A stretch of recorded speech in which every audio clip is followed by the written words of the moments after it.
palestrante de agora é o professor André Luiz Santa Cruz Ramos, que eu tenho o privilégio de ser amigo, um intelectual de primeira linha no mundo jurídico. O André é doutor em Direito Empresarial pela PUC de São Paulo. Em 2002, ele participou do Mises University, e o André também é procurador federal, é best-seller no mundo jurídico, na literatura jurídica, com o livro Direito Empresarial Esquematizado, da editora Método. Se alguém interessa pela teoria do direito, especialmente nessa área empresarial, e quer ler sobre o tema de uma perspectiva jurídica sólida, tendo uma abordagem liberal e austríaca, eu recomendo vivamente esse livro, que eu li com muito gosto e aprendi muito. Em breve haverá um podcast com o professor André a respeito do tema. A palestra de agora do professor André tem como título, aliás, Os Fundamentos contra o Antitrust, que é um tema que ele vem investigando há muito tempo.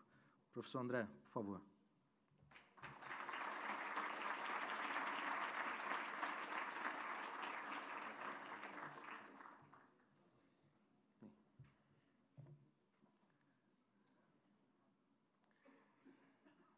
Muito bom dia a todos. Primeiramente, eu queria agradecer imensamente o honroso convite que me foi feito pelo Instituto Mises Brasil para estar falando hoje com vocês sobre os fundamentos contra o antitrust, que é o tema da minha tese de doutorado, defendida recentemente na PUC de São Paulo, e que teve a participação mais do que especial na banca dos professores Ubiratã Iorio e Fábio Barbieri, que, além de membros do Instituto Mises Brasil, proferiram brilhantes palestras no dia de ontem. Bem, antes de começar a falar propriamente do tema, como é que eu passo aqui?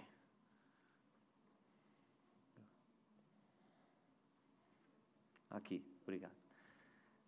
Eu vou falar um pouco da história desse trabalho, porque a história do trabalho se confunde com a história da minha relação com o Instituto Mises Brasil, né? Nós estamos na 4ª conferência do Instituto Mises hoje, e na primeira conferência eu sequer conhecia o Instituto ou sequer tinha lido alguma coisa sobre Mises, né? Na segunda e na terceira estive como participante, como ouvinte, e hoje estou aqui tendo essa honra de poder falar com vocês sobre esse tema. A história desse trabalho se inicia com a minha ida para o doutorado na PUC, que acabou me obrigando a me mudar de Recife para Brasília em virtude da proximidade, né? Eu não teria como cursar o doutorado morando lá em Recife, e resolvi me mudar para Brasília porque tive a oportunidade de trabalhar no CAD, que tem sede lá. E, a partir daí, comecei a ter uma relação extremamente complicada, conflituosa com o direito antitrust, né? Primeiro, fui para trabalhar no CAD com muita empolgação, porque achava que o direito antitrust era uma área do direito mais liberal. Achava que ia para lá defender a livre concorrência, defender a livre iniciativa e, portanto, ter uma atuação que era boa para o mercado, né? Mas isso rapidamente desapareceu, essa minha empolgação inicial rapidamente foi embora. E eu destaquei 2 casos aqui que fizeram com que isso acontecesse. O primeiro foi uma atuação, nos primeiros dias, nas primeiras semanas da minha atuação no CAD, no caso da Drogaria São Paulo. A Drogaria São Paulo, quando resolveu entrar no mercado nordestino, entrou com uma política extremamente agressiva de preços baixos para ganhar mercado. Obviamente, ela preocupou muito os seus concorrentes, principalmente as pequenas farmácias, que logo recorreram a quem? À legislação antitruste. Foram ao Ministério Público e, por meio das suas associações, também foram ao Judiciário processar à Drogaria São Paulo pela acusação de preço predatório, né? Aquele baixar os preços abaixo do custo para quebrar concorrentes e depois reinar absoluto, né, e surfar na onda do monopólio. É verdade que, nesse caso, o CAD teve até uma atuação positiva, porque o CAD arquivou todos os processos no âmbito administrativo contra a Drogaria São Paulo. Mas o que eu percebi nesse caso é que, apesar disso, a legislação antitruste estava sendo utilizada para um propósito totalmente contrário ao que eu imaginava, né? Para atacar um concorrente que estava beneficiando consumidores, praticando preços baixos, com vistas a ganhar mercado, algo que é a essência do processo concorrencial. Então, aquilo já me deixou bem incomodado, até porque, no judiciário, a Drogaria São Paulo teve que passar muito tempo sob liminares, proibida de praticar descontos acima de 15% e tal. E o segundo fato foi uma viagem que nós fizemos para os Estados Unidos, né? Eu e mais outros membros do CAD e de outras agências reguladoras, para conhecer entidades similares às nossas nos Estados Unidos. E eu fui para lá com aquela imagem, estou indo para o país da liberdade, né? Eu acho que lá a atuação deles é um pouco diferente. Acho que essa minha visão que eu estou tendo do antitruste é porque eu estou trabalhando no Brasil, um país mais de mentalidade estatista. Mas, pelo contrário, lá, se brincar, eles têm uma política antitruste ainda mais agressiva e mais intervencionista. Então, os discursos, as conversas que nós tivemos, era tudo algo muito pró-intervenção, pró-regulação e anti-mercado, e aquilo chegou a me irritar bastante. Quando eu voltei decidido a procurar uma visão diferente. Eu disse, não, essa visão que eu tenho do antitruste é errada, eu preciso procurar, não é possível que todos pensem assim. Deve haver uma visão mais liberal sobre o antitruste e eu preciso procurá-la. E foi aí que eu descobri o Instituto Ludwig von Mises, né? Um dia, procurando não foi por causa da Juliana Paz, eu prometo. Mas um dia, procurando algo, até fazendo um processo lá no CAD, procurando algo relacionado ao antitruste mais liberal, eu caí nesse site aí, que vocês devem conhecer, nesse texto do Clauber. O Clauber tem vários textos sobre antitruste, né? Tem, inclusive, uma monografia dele no site do antitruste, naquele espaço lá de trabalhos. É uma monografia muito boa, e ele vinha com uma visão que, assim, chegou a me emocionar na época. Eu disse, nossa, mas isso é tudo que eu queria ler, né? E aquilo me fascinou. E esse fascínio é demonstrado aqui, ó. Veja, em 2011, eu comentando lá no site, faz alguns meses descobri o IMB, leio seus artigos diariamente, muitas vezes chego a ler 4 ou 5 artigos, claro que era à noite, viu, gente? Não era enquanto eu estava trabalhando, não. Esse texto é, sem dúvida, o que li com maior alegria. Razão é assim, trabalho no CAD, né? Veja aí que embaixo tem um comentário bem interessante, endereçado ao então presidente do CAD, que era o Arthur Badin, né? Manda o Badin as favas, ele está lá ainda? Não. Claro que eu não mandei, né? Porque ele não estava lá ainda. Não é por isso. Não é por isso, claro que não. O Badin é uma figura simpaticíssima. Mas, então, depois, no mesmo dia, aliás, né, eu em esse é uma área de comentários de um outro texto do Instituto Mises, que é um outro texto do Clauber, que o Estado e os cartéis, faço o que eu digo, não faço o que eu faço. Também muito interessante o texto, e eu pedi indicações de leitura ao Leandro, e o Leandro me indicou, então, os livros do Dominique Armentano, e o Fernando, né, espantosamente, aí, até respondendo de forma educada, recomendando o capítulo 10. Fernando, eu não podia perder a piada, viu? Não fique com raiva de mim.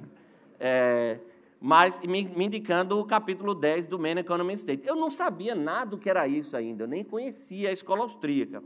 E aquilo me fascinou de uma forma. Então, eu não só comecei a devorar todos os textos sobre a escola austríaca abordando o antitruste, deparei com os textos do saudoso Alceu Garcia, né, que é o pseudônimo de um advogado carioca que, no início dos anos 2000, publicou vários textos na página do Olavo de Carvalho, né, com estudos sobre a economia brasileira, sobre a visão austríaca. Então, ele tem um texto, Concorrência, Monopólio e Estado, que é fantástico, sobre antitruste pela visão austríaca. E eu acabei, no ano seguinte, indo lá para o Mises University. Eu estou bem aqui, ó. Eu estou uns 30 quilos mais gordo aqui, né? Tem alguns colegas, acho que está ali do lado é o Túlio, tem o Tiago, que também estava lá, o Gabriel Oliva participou também nesse ano aí. E eu fui para o Miss Universo, lá conheci o professor Thomas de Lorenzo, que é um especialista nessa área do antitruste também, trouxe um bocado de livro e artigo, e mudei a minha tese, que antes era uma tese totalmente diferente, e comecei a escrever esse trabalho, Os Fundamentos contra o Antitruste. Bem, o que é o antitruste, gente? O antitruste é uma área do direito, né? Hoje, no Brasil, é a Lei 2.529, a Lei de 2011, ela mudou uma lei que era da década de 90, que ele tem basicamente 3 funções. Uma função preventiva, que é aquela do controle de estruturas. Empresas, quando fazem fusões, aquisições, né, atos de concentração empresarial, se elas têm um faturamento X lá previsto na lei, elas têm que submeter esses atos à aprovação da autoridade antitruste. No caso do Brasil, é o CAD. O antitruste tem uma função repressiva, né, que aí ele combate, ele instaura processos para apurar se há cartel, preço predatório, abuso de posição dominante, para punir empresas, condenar empresas por essas práticas anticoncorrenciais. E ele tem uma função, digamos, educativa, que é a chamada advocacia da concorrência, é divulgar a cultura da concorrência pelo Brasil. Então, organizar seminários, publicações, intervir em processos judiciais em que essas questões estejam sendo discutidas para ajudar os juízes a decidir pró-concorrência e tal, né? E quem inicia os estudos sobre antitruste geralmente depara com a afirmação de que ele é algo inerente ao liberalismo, porque sempre fica-se com aquela dicotomia socialismo-liberalismo, né? Não se analisa, como a escola austríaca faz, e o professor Fábio Barbieri muito bem explicou num dos seus recentes livros, A Economia do Intervencionismo, não analisam o intervencionismo como um sistema autônomo, né? Um sistema econômico autônomo, que não se confunde nem com o liberalismo, nem com o socialismo. Geralmente se trata o intervencionismo como uma variante do liberalismo, e aí toda vez que alguma coisa dá errado, culpa-se o liberalismo, né? E aí a gente fica naquela espiral intervencionista. Nunca o problema é do intervencionismo em si, mas porque as medidas intervencionistas não foram feitas corretamente, né? Então, um exemplo aqui, ó, de como o antitruste é geralmente associado ao liberalismo é uma passagem do nosso o John Sherman Tupiniquim, que foi o Agamenon Magalhães, que é o grande artífice da primeira lei antitruste, lá décadas atrás, né? E ele diz, ó, a característica da economia liberal é a livre disposição dos meios de produção. Todos os indivíduos participam desses meios, tendo liberdade de iniciativa ou de empresa. A livre concorrência é, portanto, a base da economia liberal. Perfeito. Que é, então, o poder econômico? O poder econômico é o que resulta da posse dos meios de produção. Quando esses meios de produção em certos setores da atividade são dominados por um indivíduo ou um grupo de indivíduos, são dominados por empresa ou por um grupo de empresas, evitando que outros deles também possam dispor a abuso de poder econômico. Que deve, nessa emergência, fazer o Estado, que é liberal, que tem por fundamento econômico a livre concorrência, intervir para suprimir ou evitar suprimir o abuso. Ou seja, vende-se o antitruste como algo essencialmente liberal. Foi com essa visão, inclusive, que eu fui para o CAD inicialmente, né? Mas rapidamente você vê que não é. É apenas mais um instrumento de intervenção econômica e que produz os mesmos efeitos desastrosos, como a escola austríaca explica há muito tempo, né? Então, o primeiro fundamento contra o antitruste que eu resolvi desenvolver foi o quê? Fazer uma revisão histórica dos acontecimentos que deram origem à lei antitruste americana, que é o Sherman Act, que é a mãe de todas as leis antitruste, inclusive da nossa. E eu percebi o seguinte, há uma versão padrão contada nos livros, manuais e cursos de direito antitruste. A versão padrão é essa aqui. É que a lei antitruste americana, o Sherman Act, foi editada para combater abusos dos monopólios e dos cartéis no final do século XIX, né? E também para proteger o mercado dos seus efeitos autodestrutíveis. Diziam que não, estava-se vivendo a era dos trustes, dos monopólios, dos cartéis, que estavam abusando dos consumidores, aumentando preços, restringindo produção, né? Havia o livre mercado estava se autodestruindo, né? As forças do livre mercado deixadas livres estavam mostrando que elas precisam de uma regulação. Isso é o que se vende, né? Para exemplificar, tem passagem de 2 dos mais recomendados livros de antitruste, manuais de antitruste, nas universidades de direito no Brasil. O livro do professor Calixto Salomão Filho e o livro seguinte da Paula Forgione. Então, ele diz aqui claramente, ó, O Sherman Act é uma lei promulgada em um contexto político e econômico de proteção do consumidor contra o excessivo poder econômico do mercado. É essa a sua única preocupação, né? Já a Paula Forgione foca mais nessa ideia de que o livre mercado se autodestrói. E ela diz, lá em cima ela diz, o Sherman Act, não se deve dizer que o Sherman Act constitui uma reação ao liberalismo econômico, né? Pois visava justamente a corrigir distorções que eram trazidas pela excessiva acumulação de capital, ou seja, corrigir as distorções criadas pelo próprio sistema liberal. Não obstante a opinião contrária de parte da doutrina norte-americana, ela pelo menos reconhece isso, só que nessa passagem ela puxa uma nota de rodapé e, na opinião contrária, ela menciona o professor Thomas de Lorenzo. Mas não é uma crítica ad hominem, por favor, mas o desconhecimento da escola austríaca é tão grande que se associa o professor Thomas de Lorenzo à escola de Chicago, né? Então, para vocês verem como você vai estudar antitrust, a visão austríaca ela é absolutamente ignorada. É como se não existisse a posição da escola austríaca contrária ao antitrust, né? Então, partindo dessa versão padrão, eu busquei revisar a história que deu origem ao Sherman Act e buscar uma versão revisionista da história, que, acreditem, não é exclusividade austríaca, né? Não são apenas os autores ligados à escola austríaca que trazem essa visão revisionista, que diz o quê? Que a lei antitrust, na verdade, não foi editada para proteger o consumidor, nem para salvar o livre mercado. A lei antitrust foi editada para atender interesses protecionistas de empresas ineficientes que não estavam conseguindo concorrer com as grandes empresas, não estavam conseguindo sobreviver num ambiente altamente concorrencial do final do século XIX. Né? Essa é a versão verdadeira da história. Né? E, como eu disse, não é uma exclusividade austríaca esse pensamento. Aliás, olhem só, talvez o autor que melhor explicou essa alta concorrência no final do século XIX foi um escritor socialista, um historiador socialista, Gabriel Coco, nos seus livros Railroads and Regulation e The Triumph of Conservatism. Né? O David Friedman, comentando essas obras, diz: o Coco era um historiador socialista que percebeu o seguinte: naquela época, o que motivou a edição das leis antitrust não foi a existência de monopólio, mas a total ausência deles. Né? Havia um ambiente concorrencial fortíssimo e o que houve foi pressão política, pressão protecionista para editar leis que protegessem os ineficientes. Né? Como George Orwell dizia, o problema da competição é que alguém as vence. Né? E aí os perdedores nunca se conformam. E foi exatamente isso que aconteceu. Né? Outros autores não austríacos também compartilham dessa mesma visão.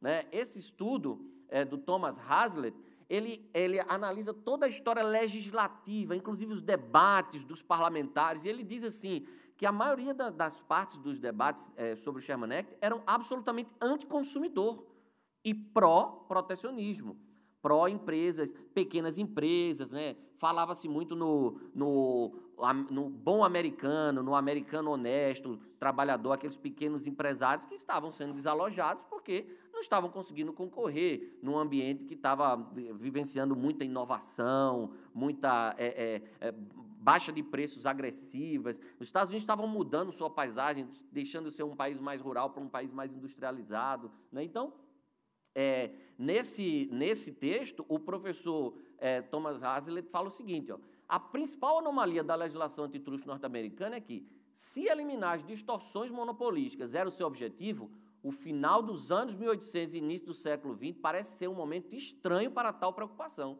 A economia americana estava justamente experimentando expansões vigorosas da produção, as empresas estavam reduzindo agressivamente os preços, aumentando realmente os salários, introduzindo novos produtos e técnicas industriais e baixando drasticamente seus custos. Né? Ou seja, toda aquela versão padrão da história é desmentida. Havia concorrência demais até. E isso era que irritava certos empresários bem relacionados. Né? Outro autor é o Joseph William Maguire, que diz o seguinte no seu livro: de 1865 a 1897, que é justamente ali no período em que acabou sendo discutido o Sherman Act e aprovado finalmente o Sherman Act, a queda de preços ano após ano dificultou para o empresário fazer planos para o futuro. Em muitas áreas, as novas ligações ferroviárias resultaram em nacionalização do mercado ao leste do Mississippi e mesmo pequenos negócios em pequenas cidades foram forçados a competir com outras empresas geralmente maiores e localizadas longe dali.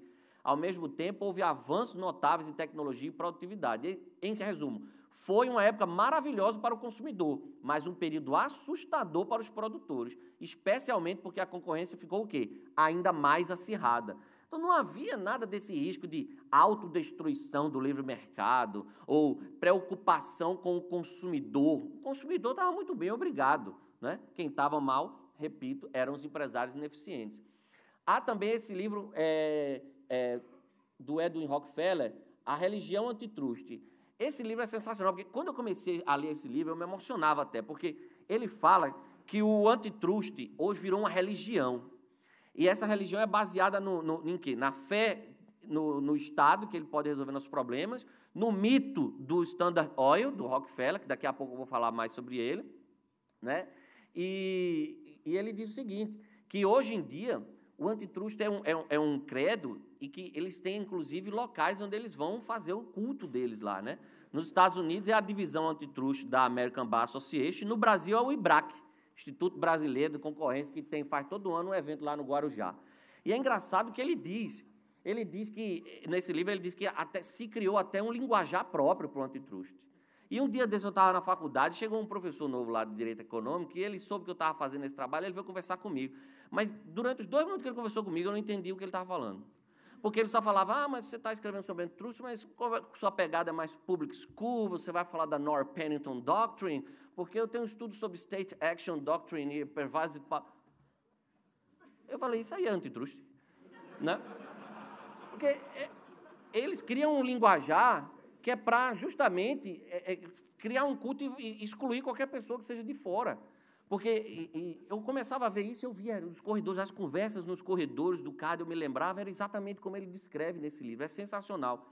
E ele diz claramente, o Sherman Act foi promulgado para resolver um problema básico do capitalismo, o que fazer com os perdedores, né? E foi exatamente essa a preocupação, né? E aí vem, além desses estudos de não austríacos, vem os estudos do Dominique Armentano, esses 2 livros, o Antitrust and Monopoly e o The Case for Repeal, que são livros em que ele analisa minuciosamente casos antitruste emblemáticos nos Estados Unidos, faz também uma revisão histórica, analisa também em termos de ciência econômica os erros, como eu vou falar daqui a pouco, os erros da ciência econômica aplicada ao antitruste, e são livros assim demolidores sobre a visão mainstream do antitruste, né? O Armentano diz claramente, a perspectiva convencional sobre as origens da regulação antitruste é que as leis foram promulgadas para conter a crescente onda de poder monopolista. No entanto, análises revisionistas do Clayton Act, do Federal Trade Commission Act e do Robinson-Patman Act abalaram seriamente esse ponto de vista. Vários estudiosos têm demonstrado que essas regras antitruste foram geralmente apoiadas e empregadas por empresas estabelecidas no intuito de restringir e limitar o processo concorrencial. Incapazes de competir com grandes organizações empresariais mais deficientes, certas empresas procuram criar restrições políticas e legislativas aos concorrentes, na tentativa de proteger ou melhorar suas posições de mercado. Armentano analisou mais de 50 processos, gente, e ele mostrou casos emblemáticos de aplicação do Sherman Act no início da sua vigência e ao longo da história. Ele mostrou que, em todos os casos, as empresas que estavam sendo acusadas, eram acusadas por quem? Por iniciativa dos seus concorrentes e eram empresas que estavam aumentando produção, reduzindo o preço, inovando em tecnologia, criando novos produtos, beneficiando consumidores. Ele cita casos emblemáticos, como o da Alcoa, por exemplo. A Alcoa, ela reduziu o preço da libra de alumínio, do lingote de alumínio, de $5 para 0,22, para 22 centavos de dólar, né, no intervalo aí de uns 30 anos. E acabou sendo processada por tentativa de monopolização. O juiz, na primeira instância, absolveu a Alcoa, dizendo que o quê? Dizendo que a Alcoa está sendo eficiente, a Alcoa integrou sua logística, a Alcoa melhorou os produtos, a Alcoa inovou tecnologicamente e absolveu. Em segunda instância, apesar de o tribunal ter reconhecido todas as alegações do juiz Caffey, condenou a Alcoa, mesmo reconhecendo os benefícios que ela tinha trazido para os consumidores. O caso da Standard Oil também é sintomático. Na verdade, o Thomas de Lorenzo ele diz que toda a raiva que a gente tem de Rockefeller e da Standard Oil não é por obra de economistas, mas por conta de uma obra de uma jornalista, Ida Tarbell, que conta o caso da Standard Oil, e o de Lorenzo até brinca, que diz que, na verdade, isso aí é uma raiva que ela tem, porque o irmão dela era tesoureiro da Pure Oil, que acabou falindo por conta do sucesso da Standard Oil. Então, toda a raiva que ela depositou ali naquela história era muito mais por uma questão pessoal. John McGee, que foi quem escreveu o artigo mais minucioso sobre a história da Standard Oil, questiona todas as conclusões de Tarbell. E ele, no final, ele diz assim, não há nenhuma evidência de que as estratégias de precificação predatória da Standard Oil tenham sido bem-sucedidas. Não há nenhuma evidência histórica que comprove as acusações contra ela. Na verdade, Rockefeller baixou também o preço do barril de petróleo de 30 centavos para 6 centavos de dólar no período. E, quando ele foi acusado, a Standard Oil competia com mais de 100 empresas. Né? Era um mercado extremamente concorrencial. Na verdade, era tudo pressão de concorrentes insatisfeitos com o sucesso do seu. E a história se repete. A história se repete. Basta você saber qual é a empresa hoje no mundo mais atacada pelas autoridades antitrust. O Google. No Brasil, o Google está sofrendo 3 processos antitrust no CAD. Iniciados por quem? Bondfar, Buscapé e Bing. As acusações são risíveis. Uma das acusações contra o Google é de que ele privilegia o Google Shopping quando você faz pesquisa de preço. É o mesmo que você chegar no McDonald's e querer que ele lhe ofereça o Burger King.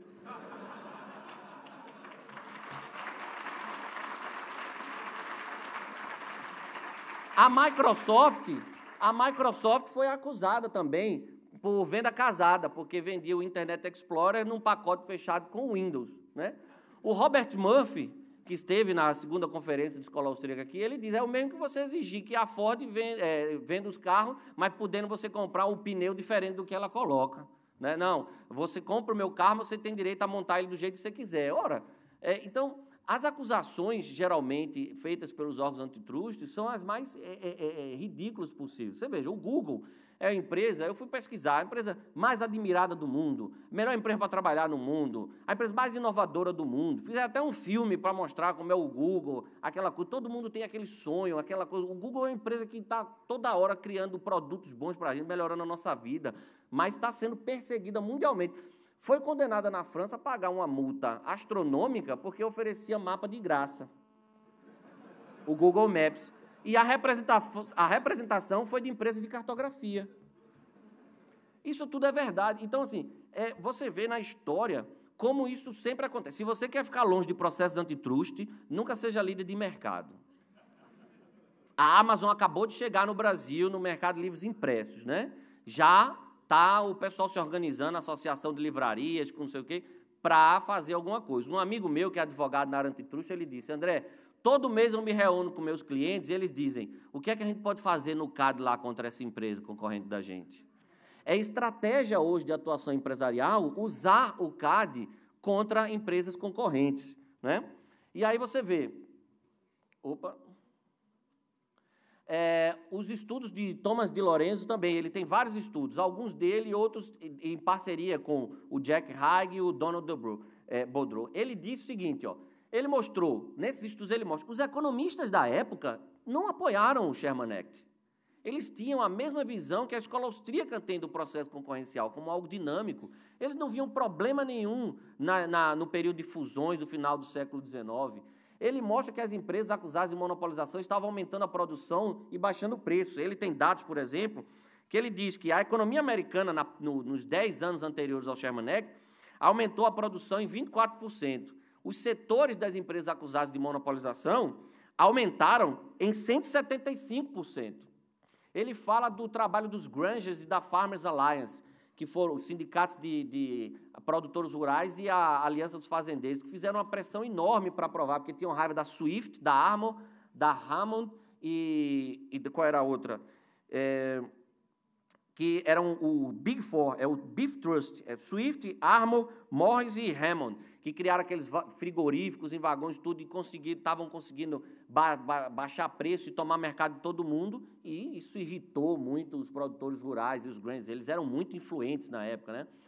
De Lorenzo também fala que criou-se uma era do medo do antitruste na época. A GM, por exemplo, teve um CEO deles lá na década de 50, parece 60, que disse que eu não quero passar de tanto de market share, de poder de mercado, que eu não quero problema com a divisão antitruste do DOJ nem com o FTC.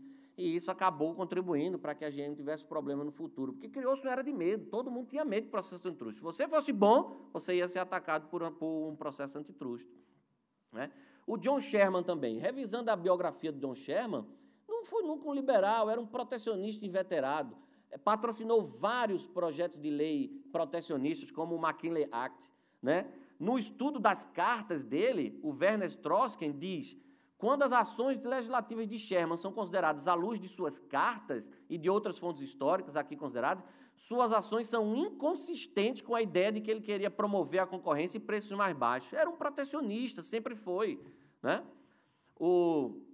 Então, só para voltar aqui, o primeiro fundamento é a revisão histórica do Sherman Act. É tudo mentira o que se conta sobre a edição do Sherman Act. A versão padrão. A versão real é que a economia americana ia muito bem obrigada, a concorrência era vigorosa, os consumidores estavam sendo beneficiados por queda de preço e aumento de produção. O segundo fundamento, aí a gente já vai mais, aí é mais uma exclusividade austríaca, digamos, né? Ou pelo menos um resgate austríaco do conceito de concorrência e monopólio que sempre foi adotado anteriormente pelos clássicos, né? O antitruste, o problema do antitruste maior também é que ele considera concorrência e monopólio, ele tem conceitos de concorrência e monopólio absolutamente equivocados. Usa-se o famoso modelo de concorrência perfeita para analisar os mercados reais, né? Aquele modelo estático em que há uma homogeneidade de produtos e serviços, há uma quantidade indefinida de concorrentes, consumidores e empresários têm todas as informações necessárias, não há inovação tecnológica, não há publicidade, marketing, né? Ou seja, é uma fotografia, como o professor De Soto diz, é o mesmo que você pegar um mercado, fazer um filme e parar. Aí você para na foto, se você vê, e tem um mercado com essas características, aquilo é o modelo de concorrência perfeita. É óbvio que essas características são irreais. O mercado real nunca vai apresentar as características de um modelo de concorrência perfeita. Então, isso é excelente para os intervencionistas do antitruste, porque quando o mercado real não apresenta aquelas características, o que é que eles dizem? Há uma falha de mercado. Então, nós precisamos interferir para guiar a economia para aquele modelo de concorrência perfeita. Já o conceito de monopólio que o antitruste usa, qual é? Se confunde monopólio com poder de mercado, com alta concentração. Uma empresa que tem muito poder de mercado, muita concentração no mercado é um monopólio. Forem duas empresas, duopólio. Forem poucas, oligopólio.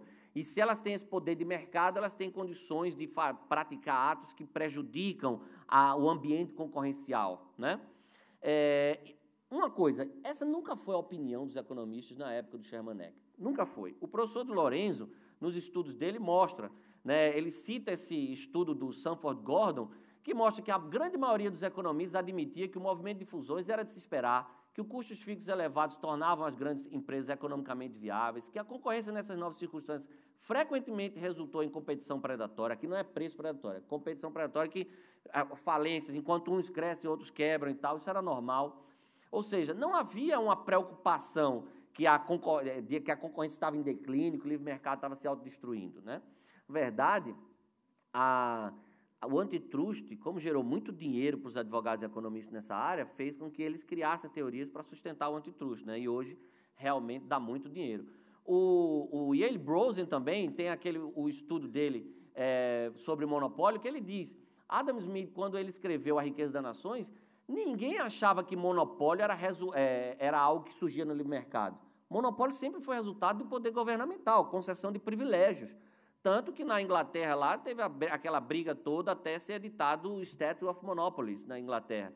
E a concessão de monopólios para as guildas foi também o que irritou muito a colônia americana, e eles começaram a reclamar muito dos monopólios concedidos aos ingleses, né? Então, monopólio sempre foi considerado a ação do governo. Nunca foi algo que nasce do livre mercado, empresas eficientes que ganham poder de mercado, isso era considerado monopólio. Isso é uma invenção do antitruste também, né? Então, o Eric Daniels também mostra isso. Mostra que nos Estados Unidos sempre o pessoal sempre se preocupou com os monopólios concedidos pelo governo. Tanto que muitas constituições estaduais americanas criaram restrições específicas, proibindo os governos de conceder monopólios locais. Essa sempre foi a ideia de monopólio, não a coisa de que o livre mercado gera monopólio, né? Então, a escola austríaca, ao contrário do mainstream, ela não vê a concorrência como uma situação estática, como um modelo ideal que você deve perseguir, em que ninguém interfere em nada, em que todo mundo sabe tudo, né, em que os preços são homogêneos, os produtos... Isso não existe. A concorrência é vista como um processo dinâmico e incerto de rivalidade e descoberta constantes. Os empresários eles estão sempre num processo de emulação, né, buscando oportunidades, buscando alternativas antes dos demais para conseguir lucrar. E guiados sempre pela preferência dos consumidores, né? Essa é a visão de concorrência que a escola austríaca tem, né? E baseados principalmente nos famosos ensaios de Hayek, né? The Meaning of Competition, que está no seu livro O Individualismo e a Ordem Econômica, e a concorrência como um processo de descoberta, né? É impressionante como o tempo passa rápido aqui, meu Deus do céu. Estou nervoso já. Então, os estudos de Hayek mostram essa visão de concorrência. Ele diz, gente, partindo do conceito correto de concorrência, a concorrência perfeita, ela não tem nada de concorrência. Na verdade, ela é a ausência de concorrência. Agir concorrencialmente é fazer tudo o que o modelo de concorrência perfeita não é, né? E é por isso que tem também esse texto do George Wiesmann, The Platonic Competition, em que ele diz a mesma coisa que Hayek, né? Agir concorrencialmente é agir fora do modelo de concorrência perfeita. Então, é absurdo você julgar mercados reais com base no modelo imaginário que prevê uma situação estática que nunca vai acontecer na prática, né? Então, os austríacos também questionam o conceito de monopólio dado pelo antitrust. Monopólio não é o fato de uma empresa ter adquirido muito poder de mercado, autoconcentração. Monopólio só existe quando há barreiras legais à entrada, né? E aí, nesses casos, sim, o empresário, ou um grupo de empresários, ou dois empresários, duopólio, monopólio, oligopólio, pode abusar de sua posição tranquilamente, que os consumidores ficarão reféns, porque eles ficaram sem a proteção da concorrência potencial, né? Ou seja, você vê o caso de Rockefeller mesmo. Não há dúvida de que Rockefeller tentava praticar preços predatórios, tentava comprar seus concorrentes, mas fracassava sempre. Por quê? Por causa da concorrência potencial. Teve um concorrente de Rockefeller que ficou rico vendendo 3 refinarias para ele. Rockefeller comprava a refinaria dele, ele saía. E quando Rockefeller aumentava os preços, ele ia abrir outra. Aí Rockefeller comprava de novo. Aí ele pegava e abria outra. Aí ele comprava de novo. David Friedman conta essa história. Teve funcionário de Rockefeller que via quando ele estava aumentando o preço, o cara dizia, eu vou sair e abrir minha empresa. Abria e ganhava dinheiro, né? Teve concorrente de Rockefeller que via, quando ele começava a baixar os preços drasticamente, o que é que o cara fazia? Suspendia as atividades. Deixa ele baixar os preços aí, quando ele voltar a aumentar. Aí, quando Rockefeller aumentava os preços, eles retornavam. Então, assim, quando você tem um ambiente sem barreiras legais à entrada, alta concentração só surge como? Por meio de eficiência. E uma empresa só consegue manter sua eficiência se ela só consegue manter sua alta concentração no mercado, seu poder de mercado, se continuar sendo eficiente, né? Então, não há sentido nenhum, como dizem os austríacos, em você controlar previamente atos de concentração empresarial, dizer se uma fusão pode ou não pode acontecer. Afinal, descobrir o tamanho ótimo de uma empresa é algo que depende essencialmente de quê? Do sistema de lucros e prejuízos. Às vezes, uma fusão pode se mostrar errada, é verdade, mas o mercado precisa disso. O mercado precisa desses erros. O Sanford Ikeda tem um texto em que ele diz isso. O mercado é muito mais importante não pelas soluções que ele cria, mas pelos problemas que ele cria. O mercado precisa dessas ineficiências para se autocorrigir. Então, até buscar sempre um ideal de perfeição é uma burrice, porque você vai estar impedindo o mercado de produzir seus erros e descobrir como corrigi-los. Então, o processo concorrencial é um processo de rivalidade e competição constante que vai produzir erros, vai. Agora, outra coisa que o Peter Klein diz também, como é que você vai garantir que os erros dos burocratas não serão piores ainda do que os erros dos empresários? Na verdade, ele diz que tem como você garantir o contrário. Por que é que a gente deve preferir os erros empresariais aos erros dos burocratas? Porque os erros empresariais são punidos, e são punidos rapidamente, com falências, com prejuízos. Os erros com demissões, os erros dos burocratas, não. Né? Você pega o exemplo do CAD, que julgou a Nestlé Garoto e proibiu a fusão Nestlé Garoto. Felizmente, eles entraram na justiça e conseguiram. Mas foi bom isso, por quê? Porque a fusão acabou acontecendo por decisão judicial e nada do que o CAD previu aconteceu. A Garoto, nesse período, aumentou 40% de sua produção, contratou 500 funcionários, criou novos produtos, né? E outra, mostrando que o mercado é um processo de descoberta constante e rivalidade, surgiram novos players, como as chocolaterias de shopping center, Cacau Show, Copenhagen. Nada disso que estava previsto lá quando se analisou o caso Nestlé Garoto. Quando se analisou a fusão da Ambev também, ninguém imaginava o que aconteceu nos últimos anos no Brasil com o mercado de cervejas artesanais, né? Ou seja, o mercado ele é dinâmico, não tem como você tentar capturar numa foto, isso aqui é o que está acontecendo, então eu preciso dar incentivos para mudar, para ficar... Não, isso não tem o menor sentido, né? Outra coisa, a proibição da precificação predatória. A precificação predatória é combatida também pelo antitruste. A história mostra que, aliás, até a economia convencional hoje questiona a predação, né? Tanto que no Brasil não tem um caso de precificação predatória condenada, né? Isso não é nem também uma exclusividade austríaca criticar isso. Há vários autores da Escola de Chicago questionando a precificação predatória. Tem aqui uma lista, né? O Robert Bork, o Magee, o Harold Densems, o Easterbrook, são textos em que se questiona de forma até muito convincente a precificação predatória, né?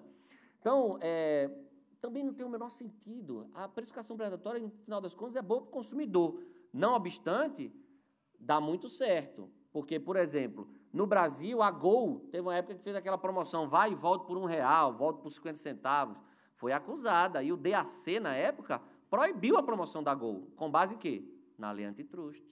Eu citei para vocês o caso da Drogaria São Paulo, que foi proibida de praticar descontos com base na legislação antitruste, precificação predatória, né? Até cartéis mesmo não devem ser combatidos, né? O professor Kirchner diz que o cartel ele é uma forma até de você descobrir se preços estão altos demais. Então, se empresas fazem um cartel e colocam um preço está muito alto, ela chama concorrentes. Isso era a sinalização que concorrentes estavam esperando para entrar naquele mercado. Ou se elas conseguem praticar o preço que elas estavam pensando, isso é um sinal de que é melhor elas se fundirem. Então, o cartel, muitas vezes, é uma prévia de uma fusão, né? Então, tudo isso dentro do conceito de concorrência como algo dinâmico e incerto, né? Eu tive que correr muito nessa parte final aqui, mesmo falando rápido desse jeito. Acho que a apresentação ficou muito grande, mas o que eu queria mostrar a vocês, finalmente, é o seguinte, que o terceiro fundamento, as verdadeiras agressões à livre concorrência, o que é que o antitruste faz? Não faz nada. O que é que o antitruste faz contra protecionismo? Nada. O que é que o antitruste faz contra regulação? Nada. Pelo contrário, há uma ideia de complementaridade hoje. As agências reguladoras são amigas do CAD, eles atuam juntos até, né? O que é que o antitruste faz com direitos de propriedade intelectual? Também não faz nada. E aí sim são monopólios concedidos pelo Estado. O que é que faz contra a regulamentação, que tem crescido assustadoramente no Brasil? Toda hora todo mundo quer regulamentar a profissão para impedir os outros de concorrer. O antitruste não faz nada, pelo contrário, se dá bem com todas essas situações aí.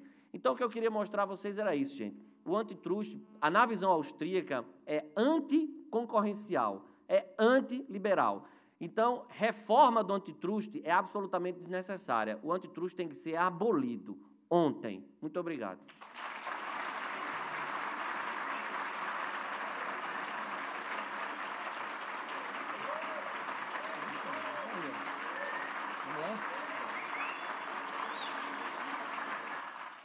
E eu esqueci de fazer minha piada com o raio privatizador, rapaz.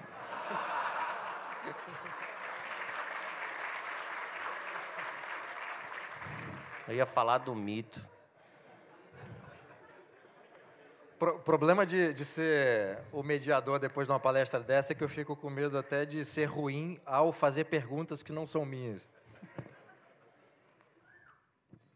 Vamos lá.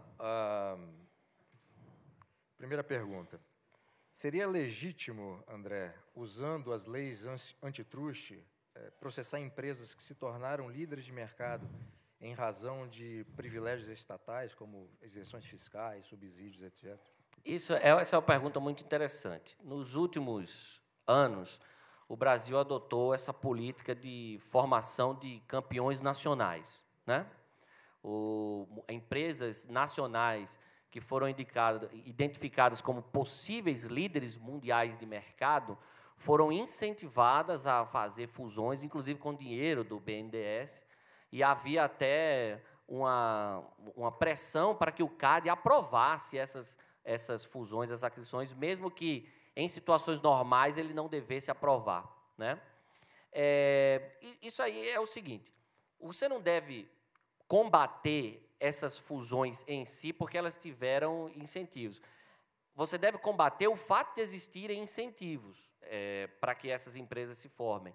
Agora, se, apesar dos incentivos, elas vão se fundir e vão se tornar melhores empresas para atender melhor o consumidor, ótimo.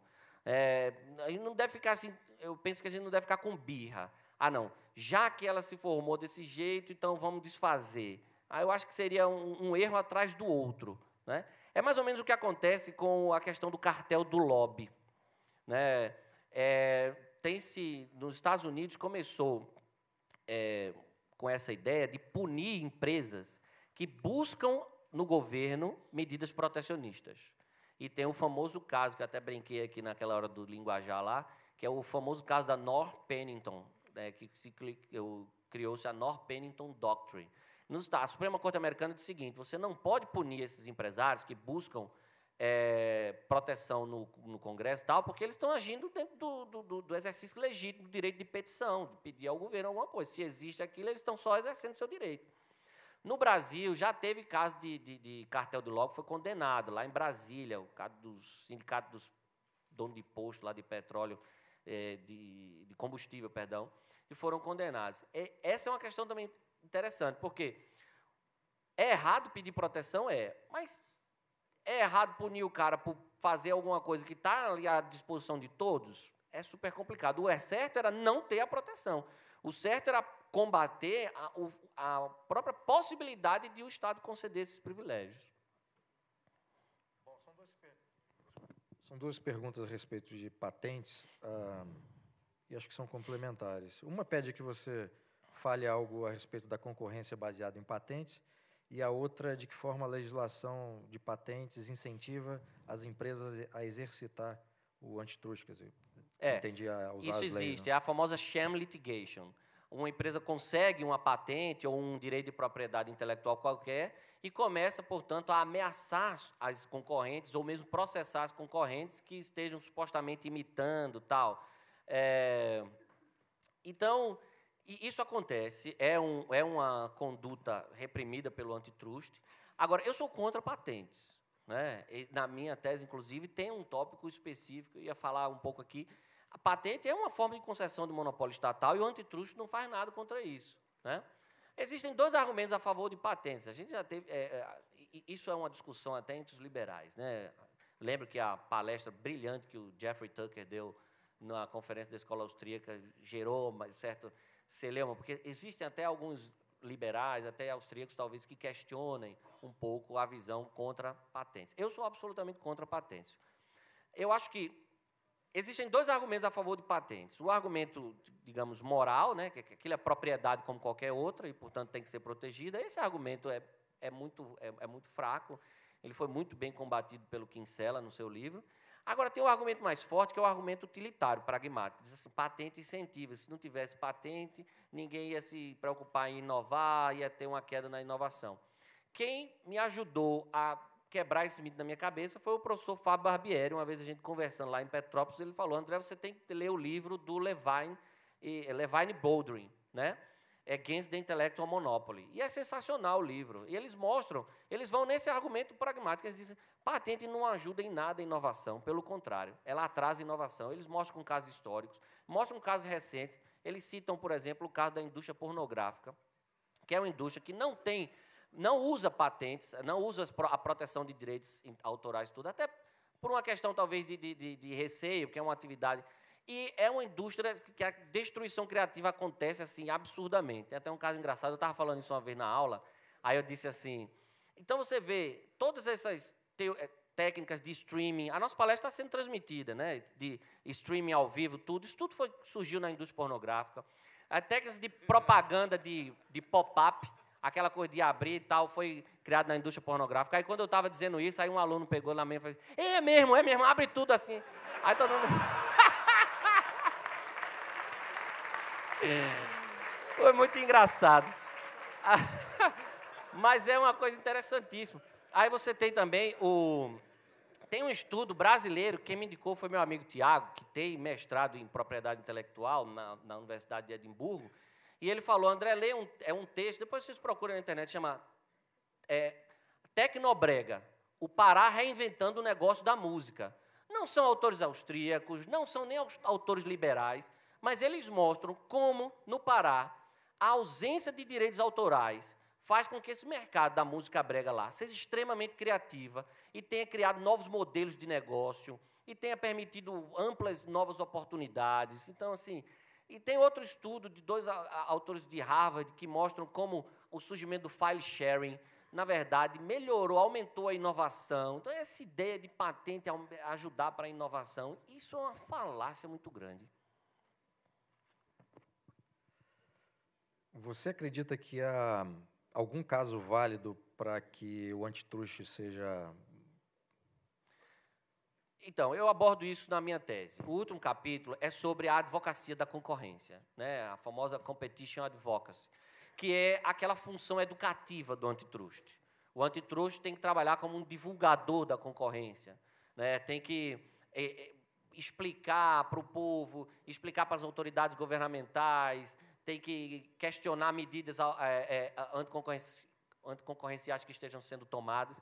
Eu até elogio algumas medidas de advocacia da concorrência que foram tomadas nos últimos anos pelo CAD, como, por exemplo, no caso do caso Denatran, né, que o Denatran tinha baixado uma portaria tabelando o preço de autoescola. E o CAD foi lá e disse, não, está errado, você não pode fazer isso, tem que ter concorrência. Então, a advocacia da concorrência, essa função, seria a única função legítima do antitruste. Mas, desde que ela fosse voltada para quê? Para atacar as verdadeiras agressões à livre concorrência, que são praticadas pelo Estado. Só que acaba que não acontece isso, são casos muito pontuais. Por exemplo, quando o Guido Mantega e sua equipe econômica aí baixam esses pacotes protecionistas, era para o CAD fazer alguma coisa. Era para o CAD dizer, está errado. Concorrência não tem nacionalidade. Né? Quer dizer, concorrência entre brasileiros é bom, mas concorrência com o estrangeiro é ruim? Concorrência não tem nacionalidade. Por que a gente tem que comprar o iPad mais caro, o iPhone mais caro, para proteger empresas nacionais? Por que a gente... Então, o CAD devia fazer alguma coisa contra medidas protecionistas. Regulamentação de profissões. Tem mais de 100 projetos de lei no Congresso para regulamentar a profissão. A nova agora é a do Informata, né? Estão querendo regulamentar a profissão de quem atua com informática. Por quê? Porque está cheio de moleque de 14, 15 anos que sabe mais de computação e vive hoje tomando emprego de muita gente, trabalhando dentro da sua casa, e o pessoal quer regulamentar tudo. Tem que fazer alguma coisa contra a regulamentação de profissão. Cadê que o CAD faz alguma coisa? Não faz nada. Então, teria essa função legítima, sim, combater as agressões do próprio Estado contra a concorrência. Mas isso, infelizmente, não acontece. Bom, você tem uma pergunta aqui sobre cartéis, você já deixou no fim da sua palestra a sua posição clara, mas o complemento da pergunta é o seguinte, o CAD deve atuar no caso dos cartéis? E de que forma? O CAD deve, vamos lá, partindo do pressuposto que existe, ele deveria atuar em caso de cartéis criados e mantidos pelo Estado. Cartéis que se conseguem prevalecer em virtude de barreiras legais, né? E existem vários. Todos esses mercados regulados, por exemplo, o mercado de aviação civil no Brasil é um mercado cartelizado. O sistema bancário é um mercado absolutamente cartelizado. Recentemente, criou-se um site no Brasil, o fairplace.com, imitando um site inglês que era de empréstimos, facilitar a tomada de empréstimo. Eu tenho dinheiro, você pega dinheiro comigo, eu quero emprestar, você quer... Tal. O criador desse site, na última vez que eu entrei, perdão se já está atualizado, mas da última vez que eu entrei, estava lá. Nós prestamos informações à Polícia Federal e ao Banco Central, tal, mas o site está parado, porque os caras estão respondendo processo por exercício irregular de atividade financeira. Então, esses cartéis criados e mantidos pelo Estado deveriam ser combatidos. Agora, não cartéis livremente formados pelo mercado, porque são estratégias concorrenciais absolutamente legítimas. Os jogos estatais, Mega Sena, essas coisas, poderiam ser classificadas como cartel? Isso é tudo monopólio, né? É tudo monopólio. Tem o Correio também. Os Correios está na hora de acabar com esse monopólio também, pelo amor de Deus.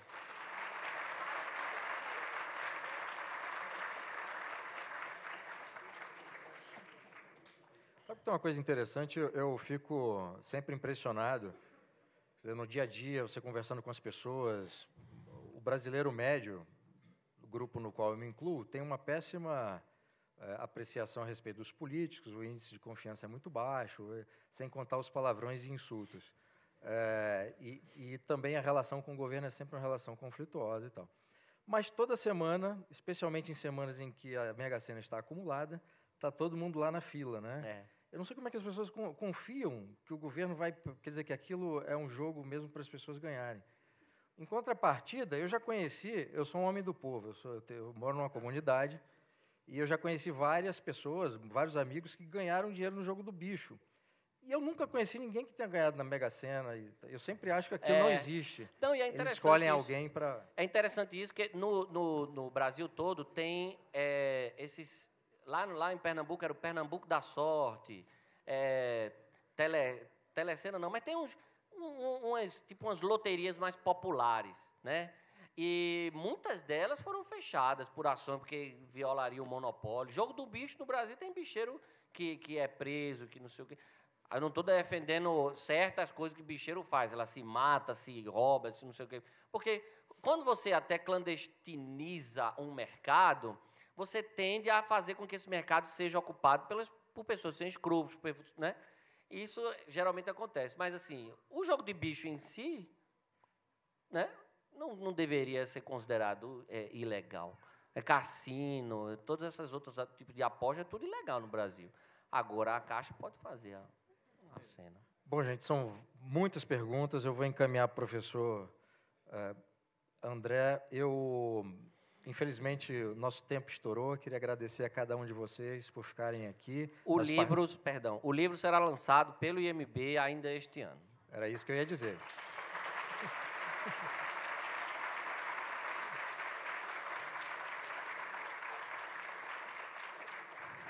Então, bom, queria agradecer, André, pela excelente palestra. Quer dizer, você consegue fazer uma coisa aparentemente árida como antitruste, parecia um assunto realmente emocionante. Obrigado pela palestra e até depois do almoço. Eu que agradeço.